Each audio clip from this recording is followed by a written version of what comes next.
the bigger umbrella, in my opinion, is emotional intelligence. And I know that's a scary word to put out there, but if you see any of my materials, there's a big heart in the middle.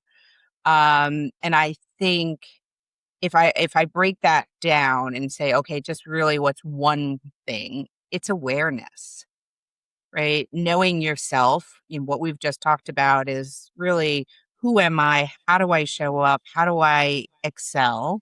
And as you do that self-reflection, then you can use that knowledge to work with others and understand what they like and what they need.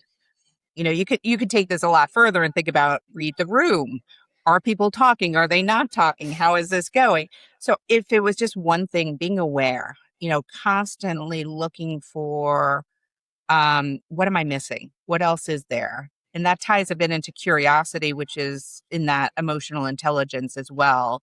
But I think as a leader, constantly, you're a detective. What's going on? What do I need to know? What's happening inside of me? And that's how you can, I think, show up the best version of yourself and serve everyone around you. Hello again, listener and viewer. Welcome back to Leading with Integrity. And today we are talking emotional intelligence, self-awareness, personal development, team dynamics, leadership, and more with my guest, Kathy Eastwood. She'll be sharing her journey from CPA to Chief People Officer to Leadership Development Consultant. She will be talking about her E3 Leadership Code, what it is and how it works. And we'll be exploring all of those other topics that I just mentioned. It's a really enjoyable conversation where I get to really dig into some of the big concepts of leadership with someone who talks leadership probably at least as much as I do, if not more. And Kathy was great fun to talk to. So I hope you enjoy this episode as much as I enjoyed recording it. Do stick around to the end or check those show notes if you would like to learn more about Kathy and the work that she does. And if you are a new leader, you're looking for a safe space to talk about some of the challenges that you are facing, encountering as a leader, as a manager, as a founder of a business, then please consider yourself invited to join the Integrity Leaders community. It is built for leaders just like you. Again, that website is in the show notes. It's also on the screen. And as a podcast listener, you can also benefit from an exclusive discount code, also on the screen and in the show notes.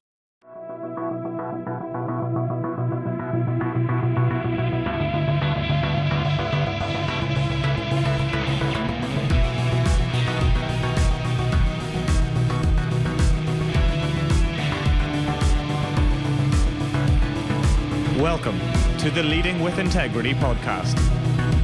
Leadership talk for the modern manager. With your host, David Hatch.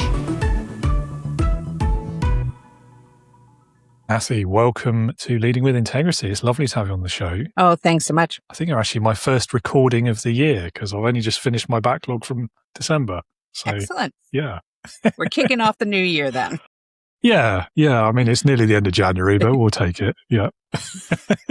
So to start us off, tell us a bit about your career journey so far, what you do today, why you do it, all of those lovely things. Excellent. So I've had I consider a unique journey. So I started my career as a CPA, or a chartered accountant as it is, in England. And someone had told me, if you're good at accounting, you should go and become a CPA. I'm like, okay, that sounds good. I was good at accounting, and I did. I was good with numbers. So I started at Ernst & Young. And while I was there, I learned a ton. It was like consulting work. So I was like, oh, this is interesting. But then I went the traditional route, got my certification, went into private accounting, and realized that I do not like accounting, because it's very routine. It's every month doing the same thing. And I'm like, yeah, no, that's not me. So, by learning that, I was like, okay, what is me? Where am I going to go? So I started working with a software company. We were bringing a software package in, got to know the team, the implementation team, and they really introduced me to the world of software. And I'm like, oh, this is fun. And so as I was implementing, they're like, you should come work for us. I'm like, okay. And at the time, they were located in Austin, Texas. And I said, well, I can't move to Texas. Not going to happen. So it was about a year later, they finally said, okay, you could be our first remote employee. And I went to work for the company PlanView, and it changed my whole world. And so now I'm a consultant and I'm implementing on the other side, different projects every day, something different. And I love that. And they're like, you're really good with customers. You should come on and do pre-sales. Okay, never did this before. So then I went on to the pre-sale side of things and helped get the technical wins. Love that. Ended up moving to England. This is the company I moved to England for, to help them get their UK business moving. And that really started this career in software, where from pre-sales, I ended up working at a lot of different roles and ended up at HP Software, where we had to integrate 5 different businesses, bringing them all together, all the different cultures. So I was in pre-sales, then I went to R&D, and I was a chief of staff for the whole R&D organization. Then went over to the support side of the world. So we were building the product, now we were supporting it. And one of the things I did there was breaking down the silos. So I got to see, like, marketing's not talking to sales, who's not talking to products, who's not talking to support. And we did a whole initiative to break that down. So long story short, David, you're probably like, get on with it. I really had this opportunity to see and drive a lot of change. And when I left HP, and that's a whole nother story of why I left, sat down and wrote my dream job. If I could do anything in the world, what would it be? And I said, I wanted to be a chief people officer. And I wanted to partner with executives. I wanted to drive change, and knew people were key to their success. And that was my dream job. And I get a phone call from a buddy of mine who's becoming a CEO of a company. And he said, can you come on board and work with me? And that's how I landed my dream job, partnering with him, driving change, eventually getting the chief people officer role. And it was in a private equity company. So we did that for a couple of years, and it was time to move on. And back to, what would you love? And I'm like, I want to do what I did, but I want to do it for a whole bunch of companies. And so that's when I started E=Y, which is a management consulting firm focused on leadership development. And that's my passion, is helping leaders and executives and all the way down to first line managers elevate their leadership skills so that they can drive outstanding results. Okay. Like it. Yeah. And not at all with the get on with it comment, by the way. Like, you take as much time as you need. It's your story to tell. So that's what we're here to hear. Interesting then, 2 worlds there, like the accounting and the software development, particularly software engineers and accountants, who 2 groups I think tend to get an unfair, perhaps, reputation when it comes to their views on the people side of business. Mm-hmm. What were your experiences there? Were there any like common themes between those 2 worlds or not? What do you think? It's interesting you say that now. Yeah, it is. Because one of the things I love to do is understand our energies and like assessments. So Clarity 4D, color insights, if you've ever done Myers-Briggs. When you think of accountants and you think of engineers, they tend to have a lot of blue energy, what we would refer to. Analytical, thoughtful, right? Tend to be more introverted. And that's when I realized that I'm a bit of the opposite, right? I'm an extrovert. I get my energy from talking to people. What I also learned is I can live in the gray world pretty well, but a lot of folks on the engineering side of things and accounting side of things like black and white. And so you do have to change how you think, how you talk, how you converse, or, explain things, because it's very different. And so, yeah, it was when I became the chief of staff for the R&D organization that it really all of a sudden came to light. I'm like, oh, they're very different from me, and I'm going to have to adjust here. But it was a great learning experience. Yeah. I mean, I often complain about the unfair generalizations and how we shouldn't group people into boxes based on who they are or what they do and so on. But at the same time, some of these reputations I feel like are are there for a reason. Like Well, and it's interesting because I do a lot of the coaching around this, right? And I yeah, do think it's important to know where the generalizations are typically there for a reason, and you can adapt. And that's the first thing I tell people. This isn't about putting you in a box, but it's really about knowing yourself, because as you adapt and as you change, that's great. But in crisis, you're going back to your box typically. Right. yeah. And for me, I'm very direct to the point, trying to get stuff done. And if you were to talk to my family, they're like, oh, yeah, Kathy, she's bossy. She's going to tell us what to do. And that's the perception people have of me when I go into stress mode. But now we laugh about it. They're like, oh, are you going to be bossy? I'm like, I need to be, and I think when you can own it and explain it, then you can teach people how to help work with you better. Yeah, I think you're right. I mean, that point about defaulting under stress is very, I mean, it's nailed on the head there, isn't it? And being aware that that's your default position and knowing your patterns helps you, I think, when next time you hit that stressful situation, to like notice what you're doing and then evaluate whether it's actually useful right now or not. And I think there's a certain logic as well about if you sit on so taking the Myers-Briggs example, if you sit on a certain point of that wheel, then by nature almost, or by nurture, let's not get into that debate, probably don't have time for that one, the things you're better at or worse at will tend to lead you towards a career choice, won't it? I mean, that's certainly from like schooling onwards, that's what we're taught to identify, isn't it? Is you do these kind of tests to identify what kind of jobs you might be good at, and so you end up doing that. So if you don't feel comfortable dealing with people issues, for example, or you're a really detail oriented person, or you like building things, you're going to gravitate towards these engineering roles, or maybe the numbers and the accounting, because that's where you perceive your skills to be. Yes. And so then it becomes self-fulfilling, doesn't it? And it's, I don't know. It's an interesting one. Well, and if I may, like, it's funny, one of my bosses that had come in and had us do one of the assessments, and he said to me, he's like, oh, you're really detail oriented. You're going to come into this with a lot of blue energy. And I was thinking, that's not me. I don't like details. I had learned, right? Like, but I had adapted so much over my career. I was really good at it. I'm good at the details. I'm good at the analytics, but that's not where I prefer to be.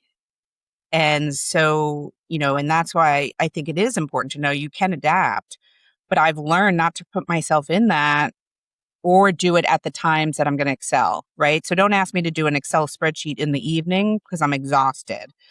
I'll tackle it in the morning because that's when I'm going to be, in the best place to do it. Yeah, that's a great point. I think that's one thing I've learned from working in small businesses over the years. Everyone will end up picking up at least one function or job that they probably don't enjoy, but they'll end up being quite good at it. And so for me, it's very similar actually. Is like, I'm quite good at that detail-oriented stuff. I'm quite good at the spreadsheets and the document writing and process development, all that sort of thing. As long as I do it at the right time, same. Don't want to be doing that in the afternoon. Anything after lunch, the energy for that is going off the cliff.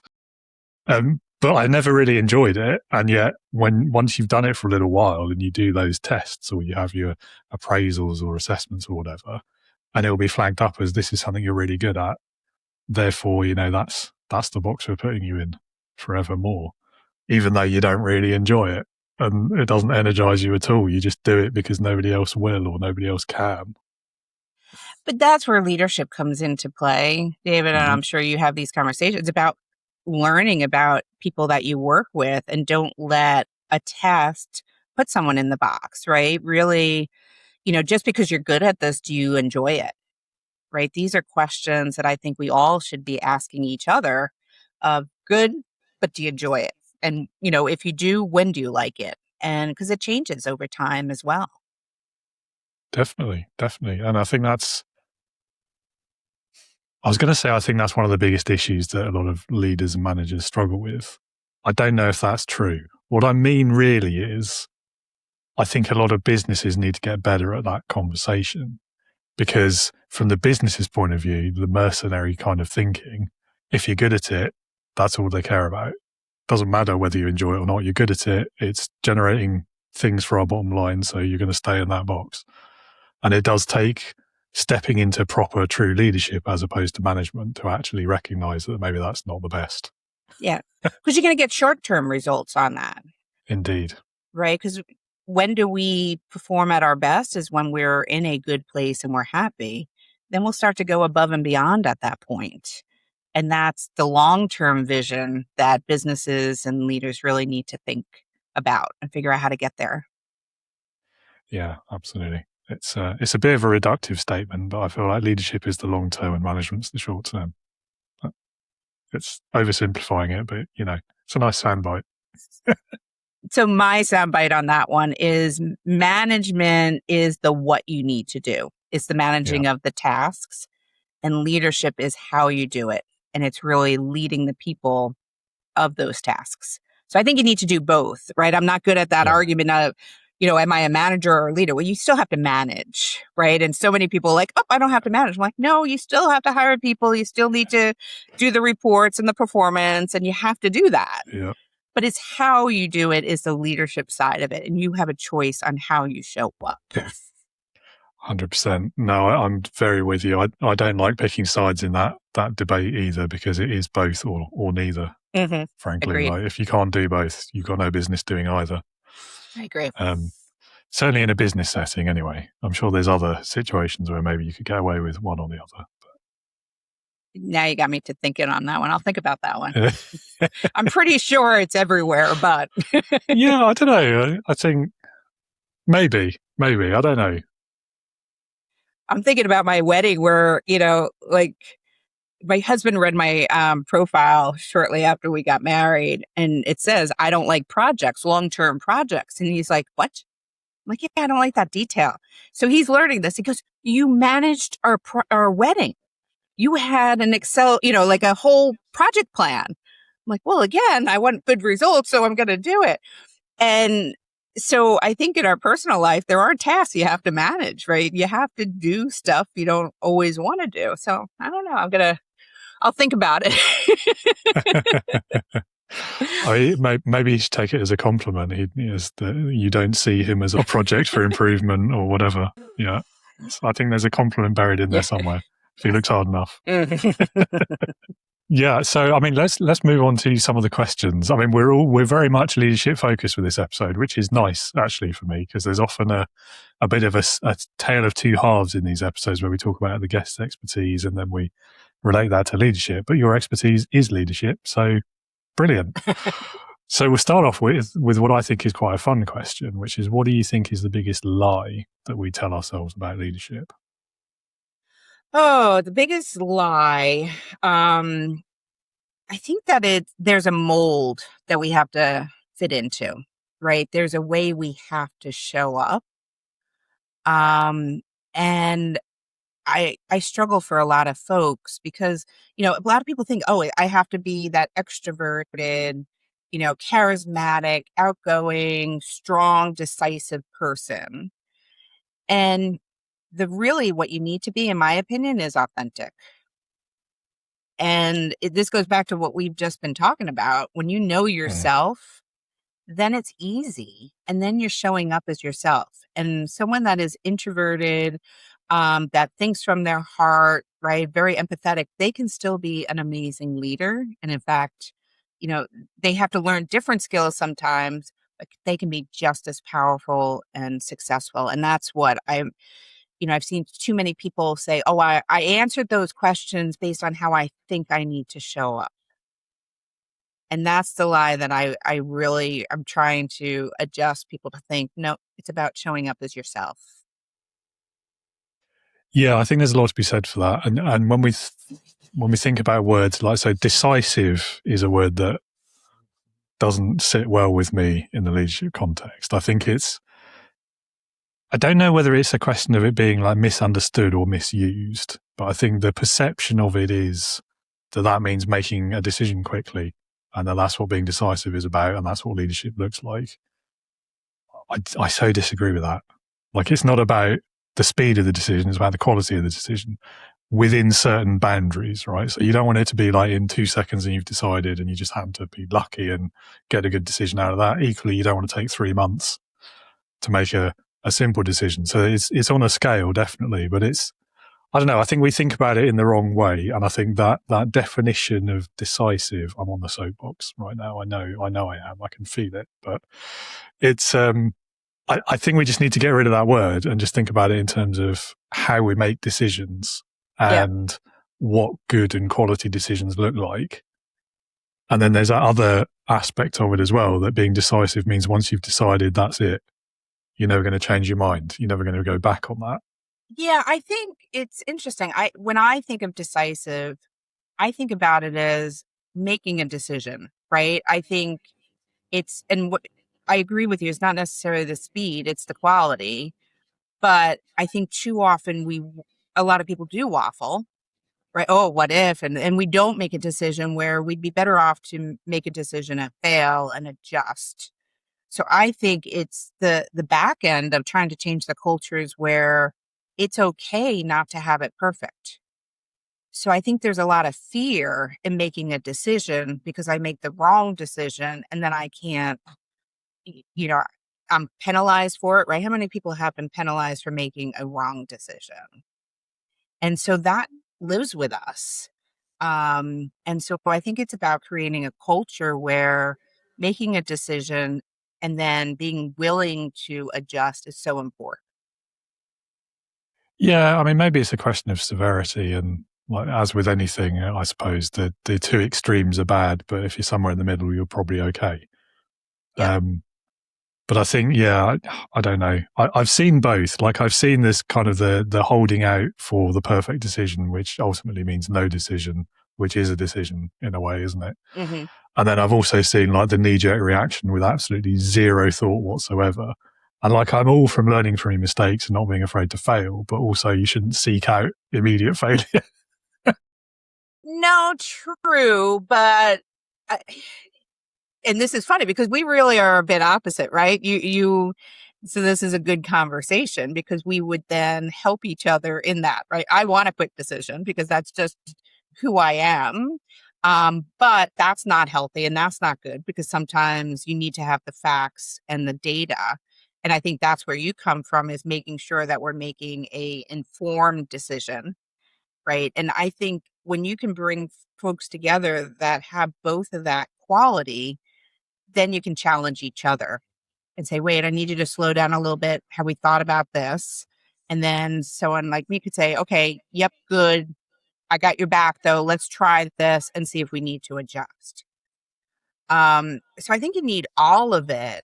And here I go off on a tangent again, but it reminds me of a team that I was working with, and we had a peppering of all different personalities, right? We had the leader who would say, okay, we have an exit sign, go. And then he'd walk away. He's like, you guys got it. And then the sales type guy was running to the exit. He didn't even care, how big the exit was, how far. He just started. He was running, right? There was another guy on the team that was like, well, how do you spell exit? Is it in neon? Do we need to go there? Before we get started, I need to know exactly what are the dimensions, blah, blah, blah. And then I had another one on the team that was very much like, well, here's all the pitfalls. So we need to plan for all of that. And I had the opportunity of being a little involved, right? And I'm like, okay, we need to do all of this quickly. And I think that's the bringing those different personalities together as a team to get there as quickly, as safely, as in whatever quality it is, and think about what everyone needs to get there. Yeah. So that's how it's funny that you brought that up. Sorry, I go back in time. No, I like that. It's a good analogy. I think there's a role for the leader in those scenarios to, like, first of all, make sure this process is appropriate and relevant to the scale of the decision. Because I think it's very easy, particularly for the, let's call us detail-oriented type people, to get lost in those details and use that as a form of procrastination and not Mm-hmm. wanting to make the decision. And there's always going to be a but. Yeah. There's always be something else that you can go on forever in that loop. So making sure that you've done that, but then also like, what are the actual criteria? What do we need to know? Like bottom line, brass tacks, whatever. What's the minimum information we need in order to make this an informed decision? Mm-hmm. We're never going to know everything. We're never going to make it perfect any more than the decision will ever be perfect or the outcome ever will. But where is our appetite for risk, for failure as well? Yep. What do we actually need to know, and how important is this decision? Like, is it just going to be a mild inconvenience for 10 minutes if it goes wrong, or will it destroy the business? And then that needs to inform what you need to know before you decide. But nobody really thinks that way, I don't think. Well, some people do. That's unfair. But not enough. That's my mission. Not enough see it as that sliding scale. It's in one of two camps usually, isn't it? Mm-hmm. Anyway. It is interesting that. I love that whole concept of a quality decision as well, like defining what that means before you start this process. And then, so charisma and authenticity. I think charisma is another one of these words that's too closely associated with leadership. I think also you will naturally appear or have charisma to the people you're leading if you're just being yourself and being authentic and having the confidence to do that. And you don't necessarily need to worry about charisma as a concept, as a thing of its own being, I suppose. But I also have like a love-hate relationship with that whole concept of charisma anyway. That does not surprise me, David. Yeah, thanks. And I don't mean that negatively, but No, it I goes with your, I know. Just getting to know you, right? You start to understand that, and that's good, right? You're consistent, and consistency is good. I think it's an important skill for a leader to be able to use. But I think that where the hate bit comes in is, well, there's plenty of examples in history that I've talked about in the past. I'm sure the listeners don't need to hear that again. But it's where you're using, where that's your only criteria for whether a leader is worth following. And I think, we may better stop there before we veer into politics. But Fair enough. But yeah, I think you know where I'm coming from, though. Mm-hmm. Yeah. Agreed. Okay, so that's the biggest lie, which was an interesting answer. Thank you. We went down some good tangents there. The next question then is, if there were to be like one habit that all leaders should have that should matter more than anything else a leader does, what would that be in your opinion? I think the bigger umbrella, in my opinion, is emotional intelligence. And I know that's a scary word to put out there, but if you see any of my materials, there's a big heart in the middle. And I think if I break that down and say, okay, just really what's one thing, it's awareness, right? Knowing yourself. What we've just talked about is really, who am I? How do I show up? How do I excel? And as you do that self-reflection, then you can use that knowledge to work with others and understand what they like and what they need. You could take this a lot further and think about, read the room. Are people talking? Are they not talking? How is this going? So if it was just one thing, being aware, constantly looking for, what am I missing? What else is there? And that ties a bit into curiosity, which is in that emotional intelligence as well. But I think as a leader, constantly, you're a detective. What's going on? What do I need to know? What's happening inside of me? And that's how you can, I think, show up the best version of yourself and serve everyone around you. Yeah, I like that. And it covers so many things, doesn't it? But I think that curiosity word is key. Is like, why are you asking questions? Why are you talking to people? What are you seeking? Is it just to humor them, to give some sort of superficial level of engagement, just enough for them to do their jobs? Or are you seeking genuine understanding in order to make their work lives better, and therefore all those other things will come along anyway as a result of that? And I think you can usually tell when you encounter a leader which side of that fence they lean. It's true. But I look back in my career, and one of my first job as an auditor, right, going into companies, I was young. I was 23, 24 years old, right? Walking into public companies and asking them why their cash doesn't balance or what process. Who am I? Like, I don't know. I don't have the authority at that point. I don't have the experience necessarily. But what my leader taught me at that time is just ask questions. Keep asking the questions and use logic around it. Like, does this make sense? Or how are they responding? And so that's that awareness piece and that curiosity coming in, because I wasn't telling them, I was asking them, I have no idea how this works. Can you tell me? Can you share with me?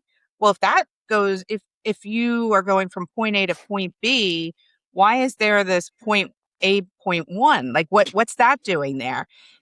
And so it helped me, gain the information I need without being the snot-nosed kid, right? But I think as leaders, I think that's what we need to do is we don't necessarily have all the answers, but the more we can observe and ask and be curious, we can typically understand what's happening and then decide what actions are appropriate at that point. Yeah, I like that. Ringing bells for me as well as a brief period spent as a quality auditor. Very much not financial, but it's the same logic, like the five whys and like that, the incessant toddler kind of approach to just keep asking why until they kick you out or run out of answers. Yeah. But I think it's quite interesting. So we hear quite a lot in the leadership world these days about vulnerability as well as kind of I guess a follow-up to authenticity, isn't it? But that's quite an easy way of doing it, isn't it? Is you ask questions where you genuinely don't know the answers and you show that you're just trying to learn more about something. And I think that's a really useful way quite an easy way as well of building trust with people, because when you show that you don't know something like that, you're showing that slight vulnerability. They're going to maybe not respect you immediately, but they're certainly going to trust you more because you've been that open with them. Mm-hmm. Absolutely. And that's hard for a lot of people. Think, business is business, but it is a people business, right? So if you can't show you're vulnerable and you can't be authentic, it's going to be really hard to lead for the long term, right? As a leader, our goals are people want to follow you. I love the fact that I have a team of people that I've worked with in the past. They'll absolutely, if I called them up and said I had their perfect role for them, they'd come join me. And that's, knowing and working together. That's, I think, the ultimate goal is people want to work with you. Absolutely. Absolutely. And going back to some of the biggest lies we tell ourselves as leaders, I think one of those is that we have to have all the answers. And I think that's why so many people, I know I did first time around, really struggled with that. You don't want to show weakness, do you? And like betraying that you don't know something would be top of that list. Yes. And fortunately for me, I'll never forget this. I walked in, I made a big mistake in the early years in auditing. And we had controls and checks, so it got caught. But the partner calls me into his office and he's like, "Yeah, how did you miss this?" And I'm like, all right, I have a couple choices here, right? I could tell him the truth is, I didn't know. I screwed up. I'm sorry. I didn't know. Now I know. I'll learn for the next time. I could have blamed someone, right? I could have, done a lot of different things, but I didn't know, and I'm sorry. And he's like, okay, thanks for being honest with me. You didn't try to hide it. You didn't, and it might have been me that had brought to him the mistake I made. Right. And that's where it's important. If you bubble things up and share it and admit you don't have all the answers, because quite honest, none of us have all the answers. Absolutely. And that's so important to drive success, is to bubble up where we don't know something and get the right people in the room that do. Yeah, again, it's an interesting phenomena, isn't it, around that not wanting to show weakness, not wanting to admit mistakes. And I don't know. So I've seen some leaders where they're doing that because they just believe that's the way leaders should behave, and that they'll lose their job or whatever, or they'll lose respect from people if they do admit to things like that. And then I've seen others where that is clearly coming from a place of arrogance of like, well, I'm just that good. Couldn't possibly be me who made that mistake. And I don't know. I think both of them kind of overlook that key point that you just made, which is we're all human, aren't we? Like nobody on this earth is infallible, no matter what they might say. To the contrary, they're still human, unless they're all robots or aliens and we just haven't realized yet. Who knows? But But even on that note where you say the arrogance, it's interesting. 'Cause obviously, I've met a lot of folks like that.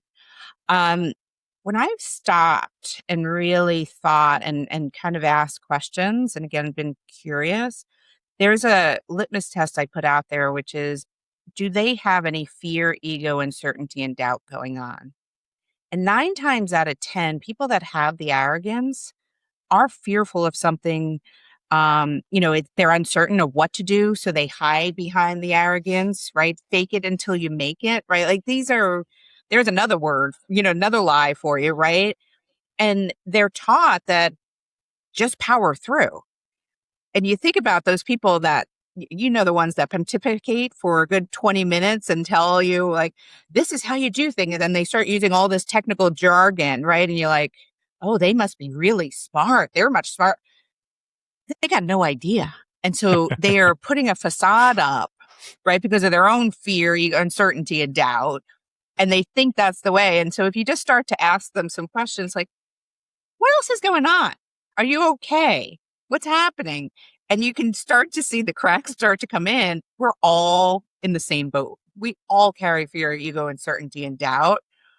And that goes back to the awareness. If you can find that, that's the equal playing ground, in my opinion. And that's how you can start to build that authentic, trusting relationships where everyone admits, yeah, no, that's not my strength.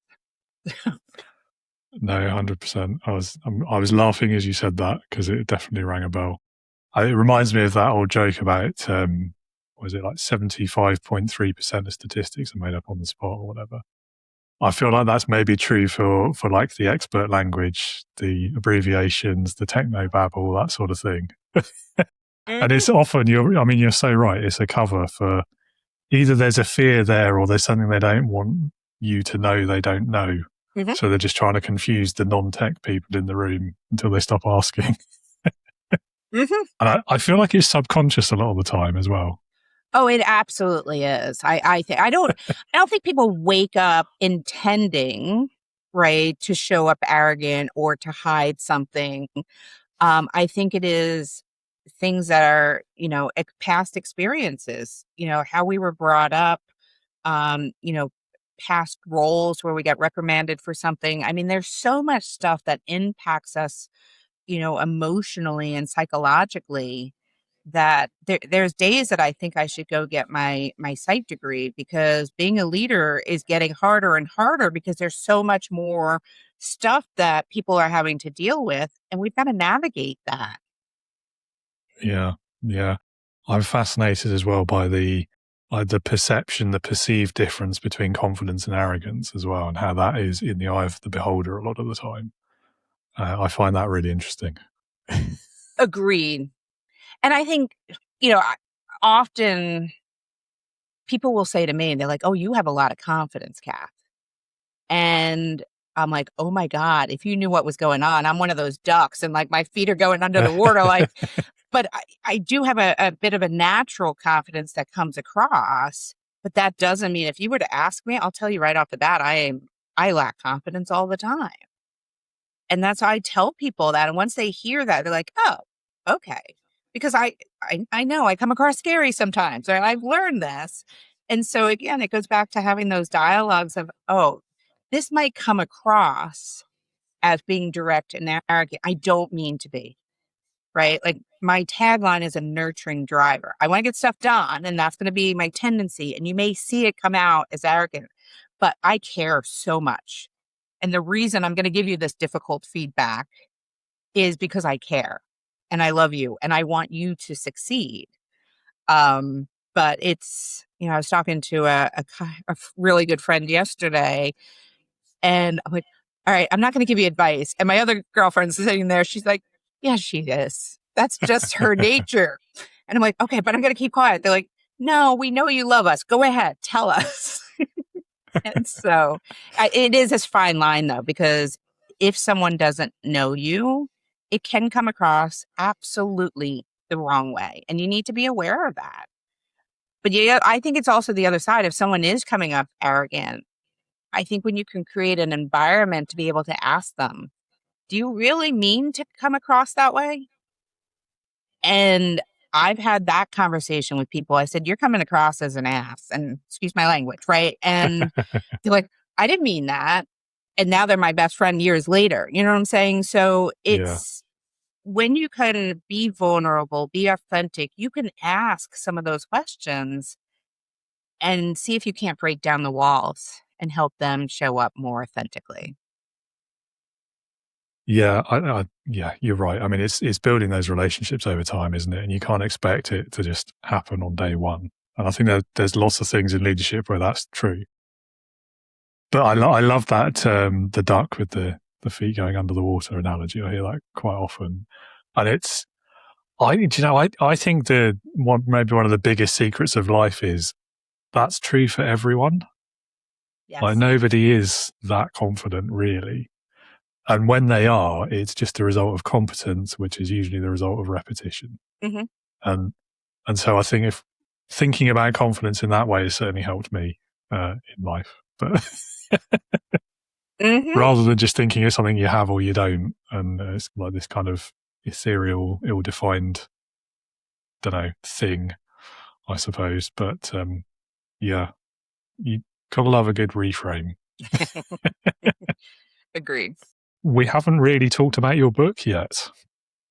So tell us a bit about it, and then tell us about your concept of the E3 Edge. I'd like to know more about this. Sure. So, there was two metrics. So when I left HP and starting to think about, people are so key to everything. And I started looking at some metrics, and there were two metrics that really astounded me. One is the percentage of people that are actually engaged in their job. And that number, it fluctuates a little bit, but you're looking at like 21%, somewhere around that, right, are actually engaged in their job. And I'm thinking, we spend too many of our hours at work. This isn't good, right? Like, what if we could flip that number?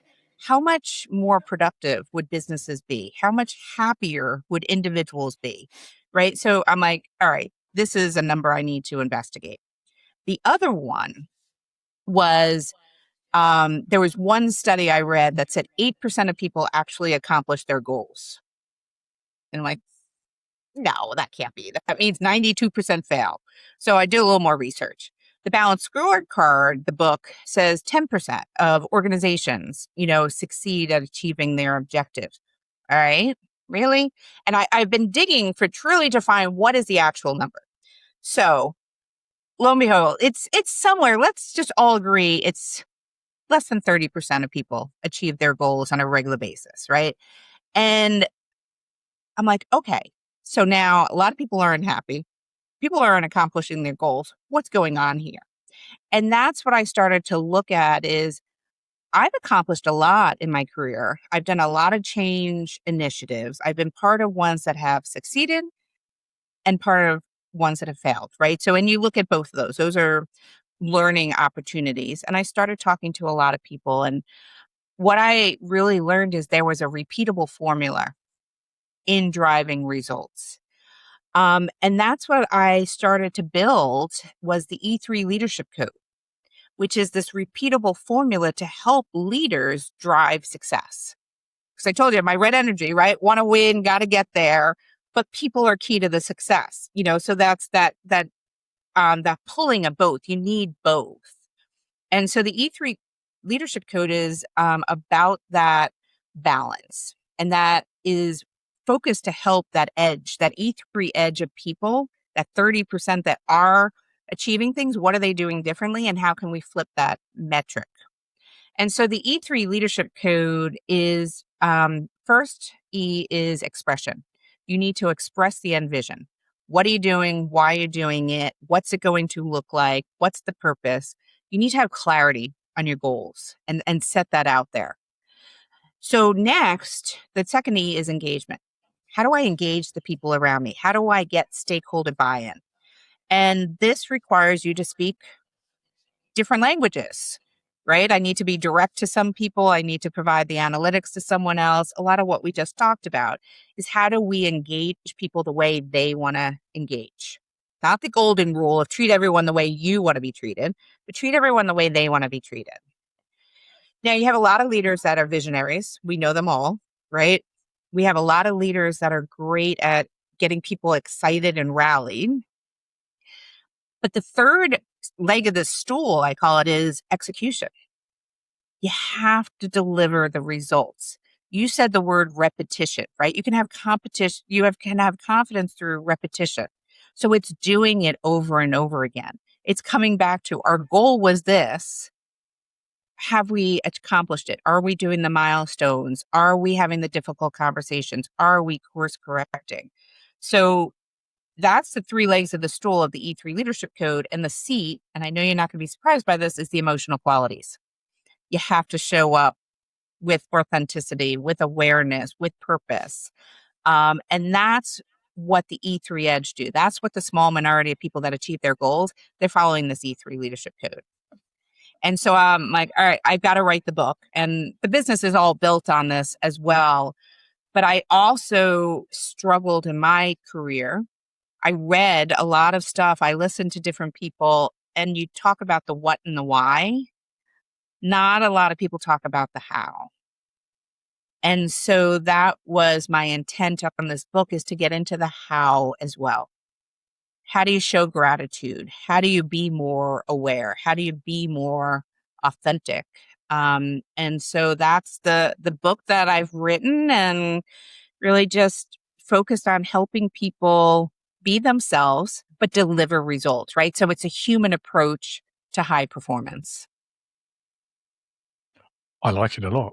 I think, I mean, bearing in mind what I said earlier about statistics, I don't know that those numbers about achieving goals are that far off. Maybe a bit high, if anything. I mean, when you think about it in terms of company statistics, I mean, the last study I saw, I think it was pretty similar for the UK and the US, maybe a bit worse here, but it's something like less than 50% of businesses last 5 years. Yes. 30% will fail in the first year, things like this. So, I mean, it's clearly an issue. And there's a whole conversation about productivity as well. Again, I think we're worse off than you guys across the pond for that. Oh, I would have argued the opposite.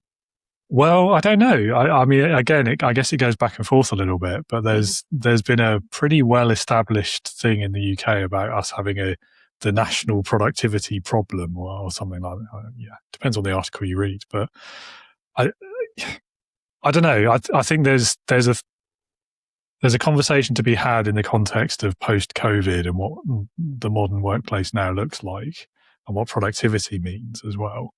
And I think redefining it away from the 9 to 5 can only be a good thing. But yeah, I don't know. I mean, there's other things as well, like 4-day work week and flexible hours and all this sort of stuff. And it's, again, I think there's a few misconceptions around productivity too. And that's what we're really talking about, isn't it, when it comes to executing a vision, a plan. And I think that, again, you're so right. This is where so many leaders, business leaders in particular, CEOs and those visionary founder type people, we get so tied up in what that exciting vision for the future is that we forget about it's just an idea. You've got to actually make it happen. There's an execution bit that has to happen between your vision and the future. Otherwise, it's never going to be the future. Yeah. So yeah, that is the how. You got to focus on the how. Theory's good, but you got to put it in practice, right? Because we all say we should do these things, but until you sit down, like how many leaders, I'm sure you run into this, I think, one-on-ones aren't important. It's that repetition. It's having milestones, having reviews of progress. that's what you have to do as a leader. This is some of that management stuff, right? You got to manage the results, and not always Yeah. fun, not always, but it's needed.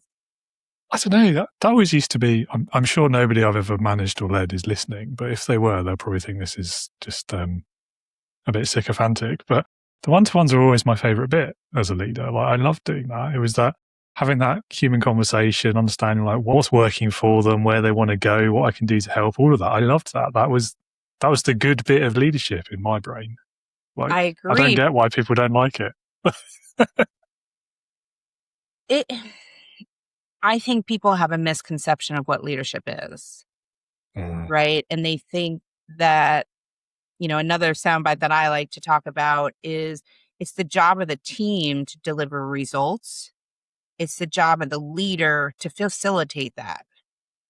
But if someone that's managing a task or a project or people think it's their job to deliver results and they're going to take the credit for the results, they miss the part that they're really supposed to be supporting all of the players to deliver the results. And just, knowing you that you think that way, right? You're serving your people to be successful. So therefore, one-on-ones is the best way to get that information and to help and support them. Yeah. I mean, it's not the only tool in the toolkit, is it? But it's certainly an important one. It's got to be in the top three. Again, I think it goes back to some of these myths and lies we tell ourselves and misconceptions about leadership, and that whole kind of the external validation and comparing ourselves to others, and that whole unattainable perfection. All of that narrative, I think it all leads into this same problem of the busy leader who doesn't have time to talk to their people. Yeah. And it's like, well, but what else are you doing? Like, why don't you have time? That's your job.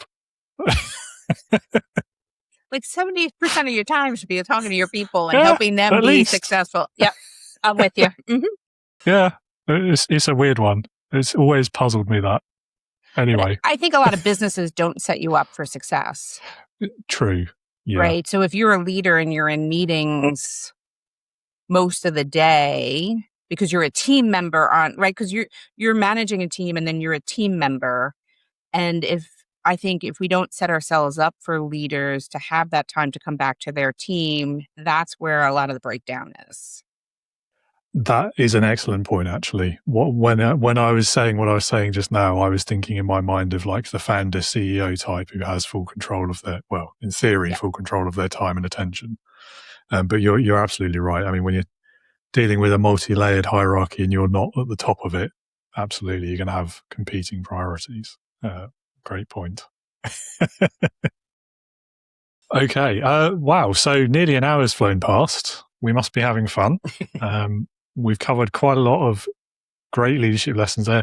We've probably talked about the mistakes leaders make as well, but I'm going to ask you again anyway. Like if you had to pick the most common mistake you think most leaders make, what do you think it would be and how could we avoid it?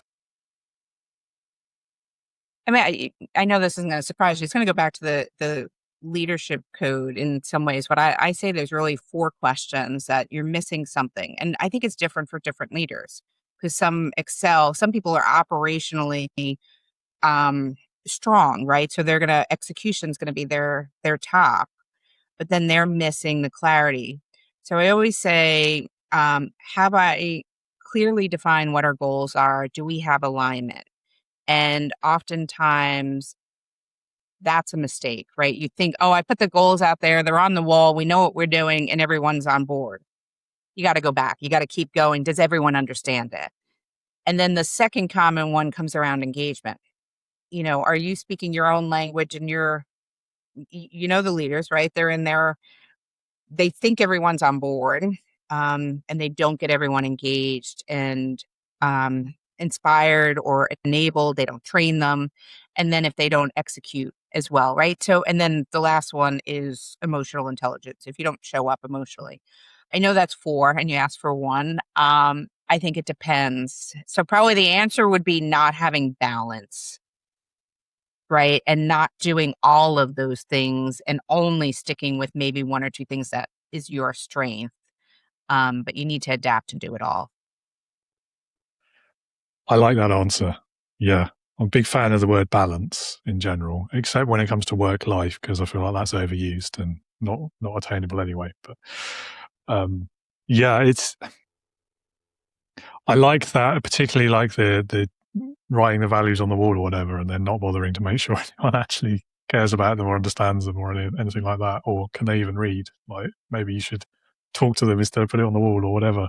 Like, there's so many assumptions in there that leaders make, and every one of those assumptions is an opportunity for it all to fall down, isn't it? Yeah. And we were just doing a session yesterday, and I think one of the biggest things you can do as a leader for clarity when you have the goals or the values, ask for confirmation, not do you agree or are you on board, because it's easy to shake your head, but can you share back how you heard this? What's your understanding? And when you ask that question, you get so much more insight because you're like, wow, that's not what I said, or that's not what I intended to say, but I get it. It landed a very different way. Okay, let's talk about this. This is what I meant. How do we get aligned on that? And I think that conversation is so critical among team members, with your boss, right? Like, how many people don't have that clarity with their boss? Like, what does success look like for me? And, I think it's an important question we can all ask. And I've had a lot of people ask me, well, Kath, what do you do? Like, this is great. You have a great solution for me to manage down. How do I manage my boss? And I'm like, do the same thing. Express the end vision together. What does this look like? How am I successful? How do I help you? And then tell them how you like to engage, right? If you want the best out of me, don't micromanage me. Or if you want the best out of me, I need feedback continuously. Don't wait till the end. We own our own success. And that's how we can help manage other people to better manage us. Yes, I agree with you. However, I love howevers. Thinking back to our conversation about confidence, and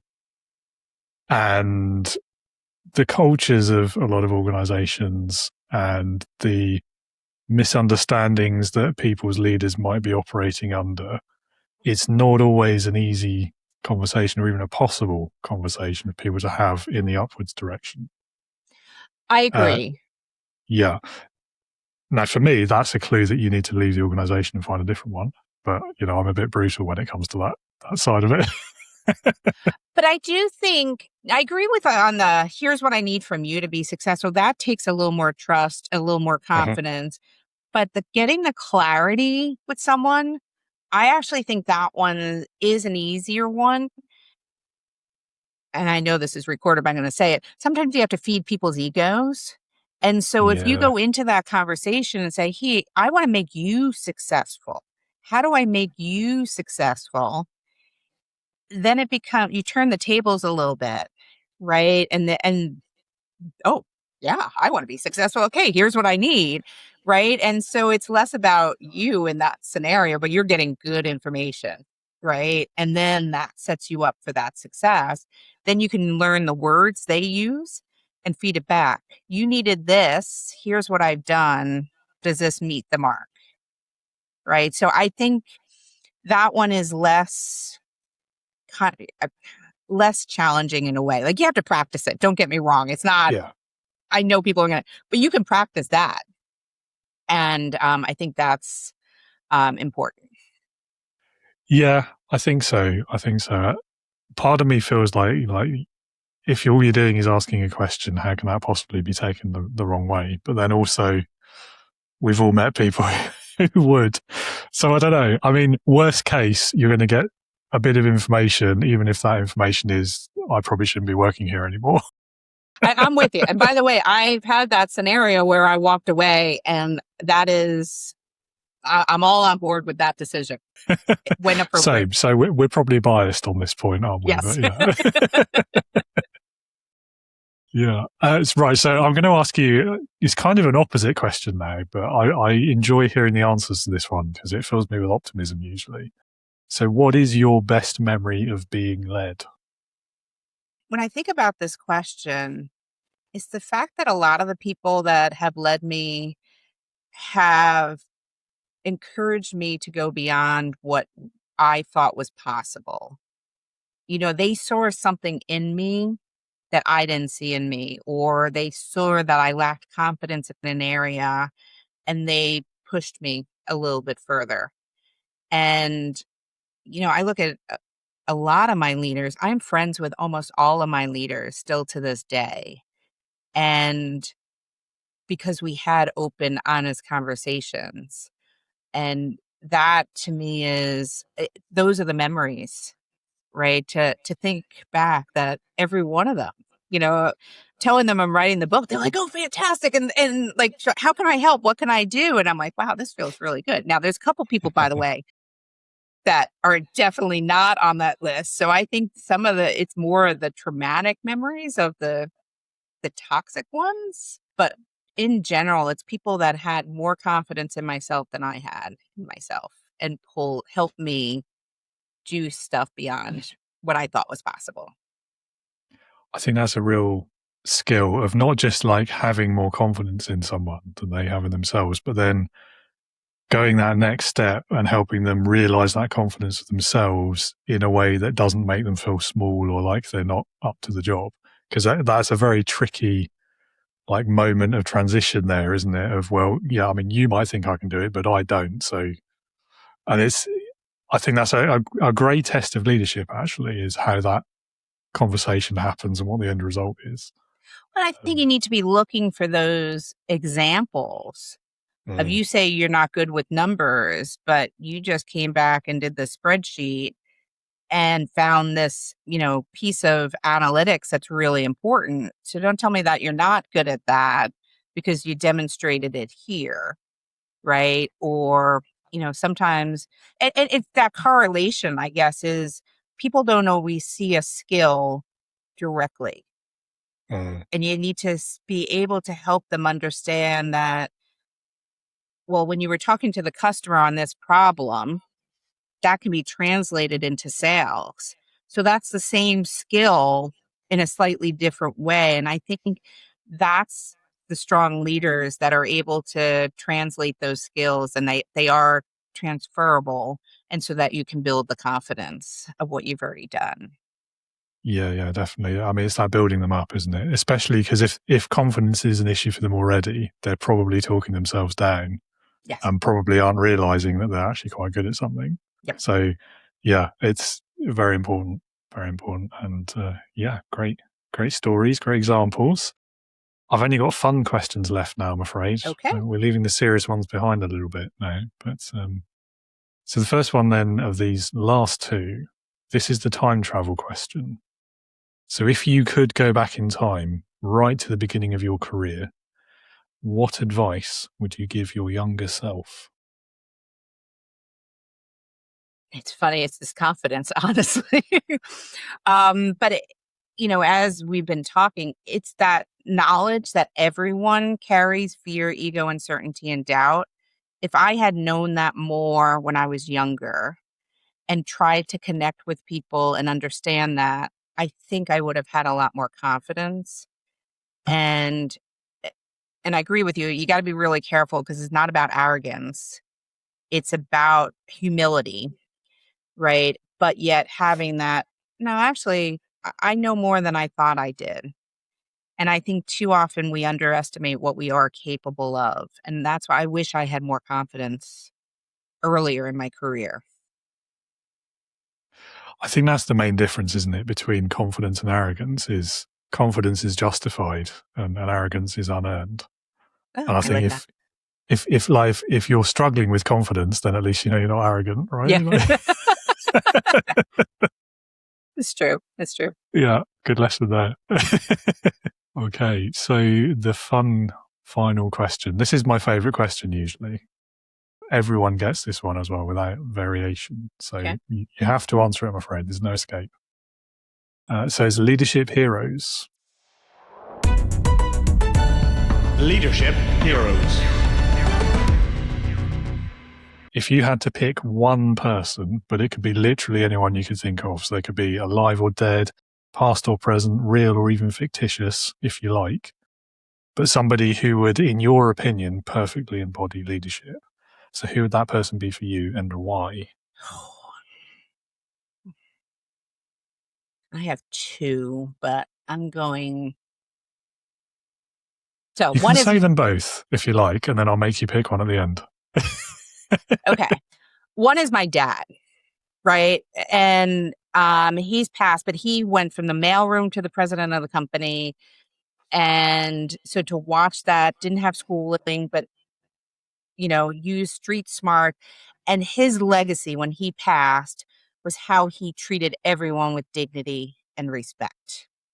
And to me, he just encompassed what I wanted to be when I grew up, and he had the corner office in the World Trade Center, right? And I'd go with my little bow tie. So he was a role model for me. And so he's definitely one. So I have to put dad there. The other one, believe it or not, is going to be my volleyball coach from high school. And she is amazing. First of all, she was the first person that asked me, because I had to pick between volleyball and kick line, like a cheerleading thing. She's like, Kath, do you want to be an athlete? Do you want to be on the court, or you want to be cheering on the sidelines? And I'm like, oh, all right. Yeah, I'm going to be on the court. Like, that was just me. This woman knew how to bring the best out of her team, to create teaming. We had to give our personal goals at the start of the season. She encouraged us. She pushed us. She worked with us. She gave us her all. And here's the thing, 40 years later. So we won the county champions when I was a freshman in high school. 40 years later, this past October, we got inducted into our high school Hall of Fame. She is still coaching. So she has been a coach for over 50 years. Shows up with us. Like, she helped get this. She shows up at the school. We go back to our high school. We haven't seen each other, some of us, in 40 years now. The camaraderie, the values we had learned on that court all came flooding back. We're all like, yes, we're better people because of this. And do you know, she showed up with the piece of paper with people's goals still on it. And this is what you said in high school. And like, she was at my dad's funeral. Like, she's been in my life all this time and always rooting for me. And not just me. I thought it was me. I thought I was special. But no, she did this through every single person she coached. And we got to go to one of the games with the current team. And she had us feedback 40 years later of our experiences to that younger generation. And she was still given the inspiration and the motivation. And I mean, she changed my life, and she taught me what leadership truly is. And, sometimes I don't think teachers and coaches get the right respect. And so that's my second one. Wow. Okay. Are you going to make me pick? Don't make me pick. I mean, it's hard to choose there, isn't it? Between someone you've just described as having changed your life or your father. I mean, that's a tough choice. I get why you want to. Yeah. Yeah. So, I mean, what I will say is we've had people pick parents and siblings quite a few times. I think that's maybe only the first or second time someone's chosen a high school coach. But don't let that sway your decision. It's... I think it's important I think it is the coach in this scenario, and leadership, and, so we'll go with coach. Yeah. Yeah. I mean, it's a lovely story as well. And I think she probably did see you as special, but she saw everyone as special. Clearly. Everyone. And I asked her, like, we were sitting there the night before the awards, right? And I'm like, why do you do this? Why aren't you retired, right? You could be playing golf full time. And she's like, I love having an impact on people's lives and teaching and this was the other thing she said, teaching resilience. She said, I'm setting these people up, and I set you up to handle the tough scenarios, and it's true. Like, when my dad died, she prepared me for that, and she was there for me. And she's like, divorces that these kids go through, it's not about the volleyball. It's how are you going to how do you get that job? How do you show up with mental toughness, extra effort? How do you show up and you care? How do you make sure you take care of your team members? And she's like, that's what I'm teaching. And I'm like, oh, okay. Yeah, I get goosebumps. I get goosebumps again telling the story. Yeah.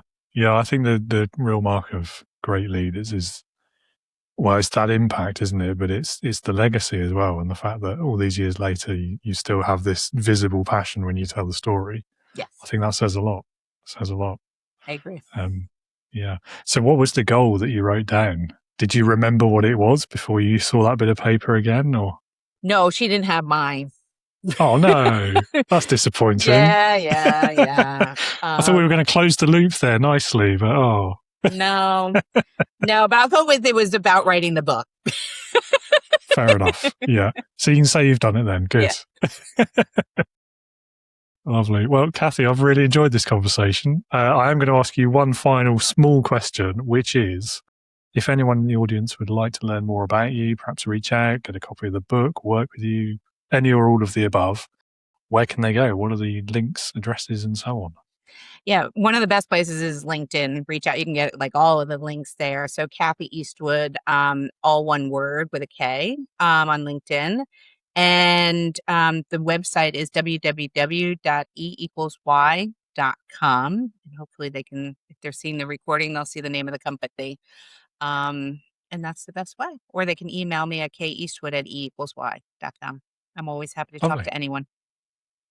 Great. Well, I will put some or all of those links down in the show notes as well, so everyone can find it easily. Perfect. Well, that's all we've got time for. So thank you so much. Have a great rest of your day. And, you as well, David. Thank you so much for this. This was so much fun. I appreciate it.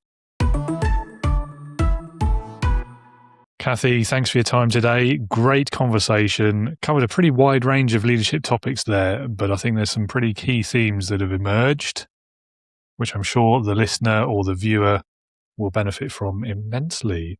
And speaking of whom, listener or viewer, if you would like to learn more about the E3 Leadership Code, perhaps get in touch with Kathy, find a way to work with her.